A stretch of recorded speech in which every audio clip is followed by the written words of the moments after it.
Hello everybody and welcome back for yet another weekly garden update. We're starting upstairs in the studio today because I want to show you just how well that sand dollar pepper has been doing since I started letting it have a rest at night. This is a crazy difference, and I feel like a bit of an idiot for my adherence to that 24-hour veg cycle. Let's get started here and then we'll go take a look at everything in the dungeon. Now if that doesn't look better, I don't know what better could possibly look like. This is doing so well now. Gets about 6 to 8 hours at night. This one's not on a timer, so we just kind of come up and turn the lights off, go to bed, and turn them back on in the morning. Still got the occasional ladybug around, but nowhere near as many sapsuckers on this plant as there used to be. So that is really, really exciting. Very, very pleased. Quite excited to see well, just how big this thing can get by the end of the season. So 9 weeks left before I can put this sucker back outside. Maybe 8 because it's not a seedling or anything. But I'm going to give it till June 1st anyway, because better safe than sorry. While we're still up here though, we've got that one purple freak over there. Take a look at that. And this pepper has happily started producing little flowers for me. I love how delicate the purple edges on the white petals of these pepper flowers are, and it's pretty much been that way for all of the purple freak variations. This too is doing ridiculously better, focus, since it's been getting a night cycle. So clearly that is the way to go. At least 18 and 6, 16 and 8 if you've got a timer, and that's what things are running on downstairs right now. So yeah, let's go take a look at that. Oh, here's that elderberry before we go. That cutting has gone nuts. Which is good, because I'm pretty sure the one outside is dead. Oh yeah, and on that note, I can see lawn. I'm so excited. There's actually bits and pieces of my lawn being revealed as the snow is starting to melt. Still kind of cold. We're still supposed to have a couple of below freezing nights up ahead, but you know what? I don't care. I have a lawn. Things are a little chaotic down here in the basement. Might be time to clean up my playroom. But that's not what we're here to look at. We're here to look at plants. Start with the hydroponic garden today. I haven't found a tomato cage revealed from the snow yet, but I did find some string. So I've just got that tied to the ceiling from one of the nails that I was doing those peppers, hanging them from. Hopefully it'll grow up along that fairly well. Got little flower buds starting in this Antohi, A-N-T-O-H-I, Antohi? I don't know.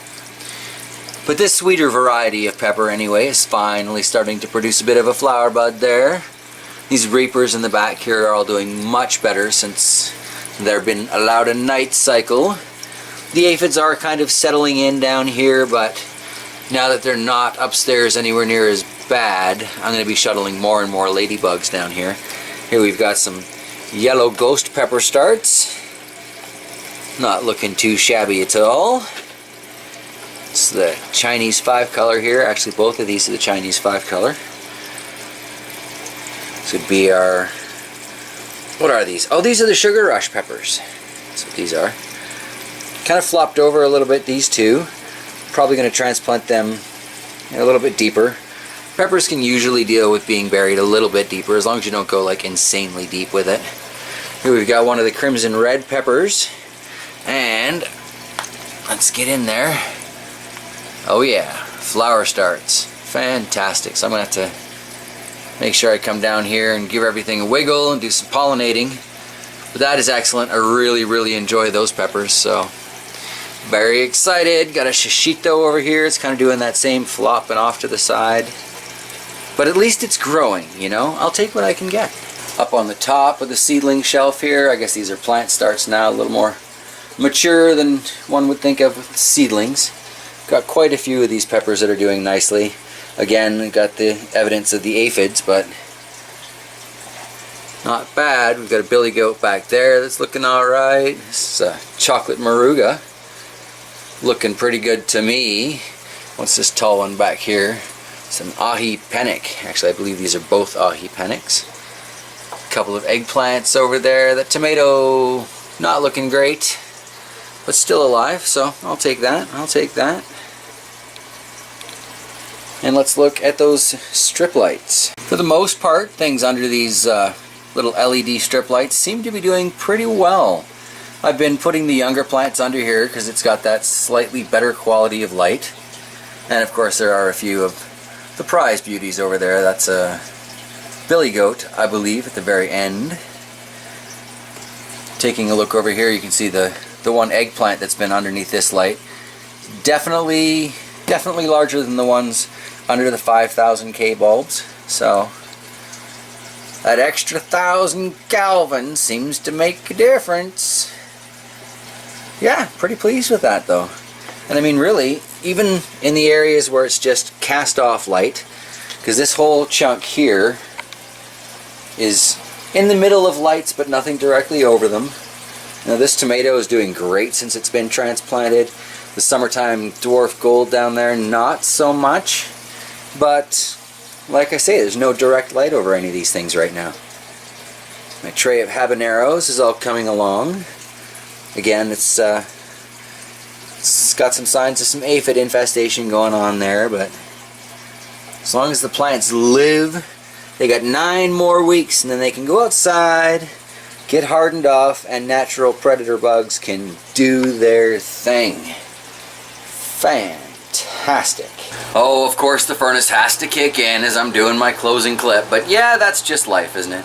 So I got 9 weeks left till I can plant things outside. I should be able to start working the ground, I don't know, another 4 weeks from now, give or take. We're thinking about maybe throwing some things into the bunker because it seems to warm up faster than everything else out there. But perhaps next week what we'll do is we'll take a look and maybe unveil that kale, see how that's doing. Be really curious. I've brushed the snow off of it a few times, but I haven't actually opened it up to see if it's still alive or not, because the snow's deep out there. Well, it was deep out there, and I didn't want to trudge through it. So, yeah, next week we'll be checking into that. I'm probably making some changes to the general scheduling of the channel. Odds are these dungeon updates are going to be on Saturdays, Friday nights. Not entirely sure, but I'm back to being on call in the shop, so that really kind of complicates midweek stuff. I should be able to start doing Sundays in the garden in, I don't know, 9 weeks or so. So I'm pretty excited about that. Like I've said before, if there's anything that's not growing that you'd like to see me try and grow, throw it in the comments down below. And I'll see if I can rustle up some seeds for it, or, there's always online. So odds are I'll be able to rustle up some seeds for it. But, yeah. Really hoping to grow a lot of pumpkins this year. Hoping to grow a lot of spaghetti squash, but, we shall see. Every year is different, every garden's different, and that's just the way it grows, isn't it? Alright everybody, well thank you so much for joining me. I do apologize for the fact that this particular video is so late, but if you think about the new schedule, it's actually a day early. Alright, take care everybody, I will see you next time.